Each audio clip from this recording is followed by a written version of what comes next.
سبحان اللہ چینل دیکھنے والوں کو خوش آمدید۔ دوستو، اگر آپ نے ہمارا چینل سبسکرائب نہیں کیا تو کر لیجئے تاکہ ہماری ہر نئی آنے والی ویڈیو آپ تک پہنچ سکے۔ دوستو، آج کا ہمارا موضوع ہے ایک پیغام طوطے کے نام۔ ایران کا ایک سوداگر تجارت کے سلسلے میں ہندوستان آیا ہوا تھا۔ یہاں سے اس نے ایک خوبصورت اور میٹھی میٹھی باتیں کرنے والا طوطا خریدا، جس کی ادائیں بڑی دل پسند اور آواز بڑی ہی پیاری تھی۔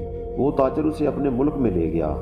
وہ باتیں کر کے نہ صرف تاجر کو خوش کرتا تھا بلکہ ہر خاص و عام کا دل اپنے نغموں سے خوش رکھتا تھا۔ ایک دفعہ وہی سوداگر تجارت کی غرض سے دوبارہ ہندوستان جانے لگا اور روانگی سے قبل اپنے اہل خانہ اور غلاموں سے پوچھا کہ وہ ان کے لیے ہندوستان سے کیا کیا لائے۔ ہر ایک نے اپنی اپنی پسند بتائی۔ طوطے سے کہا، تم بھی بتاؤ تمہاری کیا فرمائش ہے؟ طوطے نے کہا، میری صرف یہ درخواست ہے کہ دوران سفر جب تم فلاں دریا کے پار ہو جاؤ گے، تمہیں وہاں ایک پرفضا جزیرہ نظر آئے گا۔ وہاں میرے ہم جنس طوطوں کو سلام پہنچا کر کہنا کہ تمہاری قوم کا فلاں طوطا میری قید میں ہے اور تمہاری ملاقات کو جی ترس گیا ہے۔ تم آزادی کے ساتھ باغوں اور سبزہ زاروں میں مزے کر رہے ہو، تمہیں اپنے غریب الوطن ساتھی کی کوئی خبر نہیں؟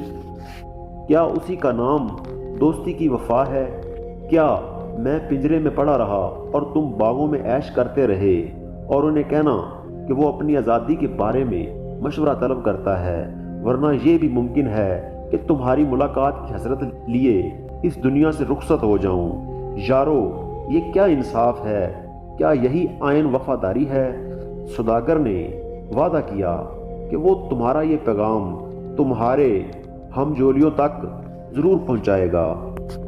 سوداگر سفر کرتا ہوا جب ہندوستان پہنچا اور اپنے طوطے کے بتلائے ہوئے پرفضا جزیرے سے گزرنے لگا تو وہاں سے طوطوں کے بولنے کی آوازیں آنے لگیں۔ وہاں اس نے انہیں مخاطب ہو کر کہا، اے طوطو، اپنے ایک بچھڑے ہوئے بھائی کا پیغام سن لو جو میرے گھر میں ہے۔ وہ سلام کہتا ہے اور وہ تم پر افسوس کرتا ہے کہ تم کو اس کے بغیر سبز شاخوں پر جھولنا کس طرح پاتا ہے۔ کوئی اس کی ملاقات کی فکر کرو۔ ابھی سوداگر نے بمشکل اپنی بات مکمل کی تھی کہ درخت کی شاخ پر بیٹھا ہوا ایک طوطا پھڑ پھڑانے لگا اور پھر بے دم ہو کر زمین پر گر پڑا۔ چند لمحے تک اس کا جسم تھر تھرایا، پھر بے جان ہو گیا۔ سوداگر سوچنے لگا، بعض اوقات ایسی گفتگو سے خاموشی بہتر ہوتی ہے جو فساد اور اضطراب پیدا کرے۔ سوداگر اس پیغام رسانی پر بڑا شرمندہ ہوا کہ جس نے ناحق اپنی زبان سے ایک جان گوائی۔ تلوار کا زخم بھر جاتا ہے مگر زبان کا زخم نہیں بھرتا۔ سوداگر سوچ رہا تھا، یہ مرنے والا شاید اس طوطے کا کوئی عزیز ہے۔ میری اس بے موقع خبر سے اسے اتنا رنج ہوا کہ برداشت نہ کر سکا اور مر گیا۔ وہاں سے افسوس کرتا ہوا رخصت ہوا۔ کچھ عرصے بعد کاروبار سے فارغ ہو کر جب اپنے وطن واپس آیا اور اہل خانہ کو ان کے حسب فرمائش تحائف دیے، طوطے نے پوچھا، کیا میری فرمائش پوری کی؟ میرے ہم جنسوں نے کیا جواب دیا اور تو نے کیا دیکھا؟ سوداگر نے ایک سرد آہ بھری اور چہرے پر رنج و الم کے آثار نمودار ہونے لگے۔ کہنے لگا، بہتر یہی ہے جو کچھ ہوا مت سن ورنہ تجھے صدمہ ہوگا۔ میں خود تیرا پیغام دے کر پچھتاتا ہوں۔ اب تک اس کی مذمت میرے دل میں ہے کہ کاش میں پیغام نہ پہنچاتا۔ طوطا بولا، اے مالک، ایسی خدا نخواستہ کیا بات ہوئی جو تو زبان پر لاتے ہوئے ڈرتا ہے؟ بے تکلف بیان کر، اب جو ہونا تھا وہ تو ہو گیا۔ سوداگر کہنے لگا، جب میں ہندوستان کے اس پرفضا مقام پر پہنچا، وہاں کے طوطوں کو تیرا پیغام دیا اور جو تیرا حال تھا سب بیان کیا۔ معلوم ہوتا ہے کہ ان میں ایک طوطا تیرا درد آشنا اور عزیز تھا۔ میری باتیں سنتے ہی پھڑ پھڑا کر گرا اور تڑپ تڑپ کر مر گیا۔ شاید اسے تیری گرفتاری کا اتنا رنج پہنچا تھا کہ وہ برداشت نہ کر سکا۔ اس کے یوں دم دینے سے میں بے حد پشیمان ہو گیا۔ دیکھتے ہی دیکھتے سوداگر کے طوطے کے بدن پر تھر تھری چھوٹی، آنکھیں پھترا گئیں اور صرف ایک آواز ہائے نکالی، قفس کے اندر گر پڑا اور تڑپتے ہوئے جان دے دی۔ سوداگر نے اپنی آنکھوں کے سامنے پیارے طوطے کو مرتے ہوئے دیکھا تو غم و اند سے نڈھال ہو گیا۔ ٹوپی سر سے اتار پھینکی، سینے پر بار بار ہاتھ مار کر روتا اور یہ کہتا، اے خوش بیان طوطے، تجھے کیا ہو گیا؟ یہ تو نے کیا کیا؟ اگر مجھے خبر ہوتی تو یوں داغ جدائی دے گا تو یہ منحوس قصہ نہ سناتا۔ غرض دیر تک طوطے کے مرنے کے غم میں اسی طرح وہ سوداگر روتا رہا۔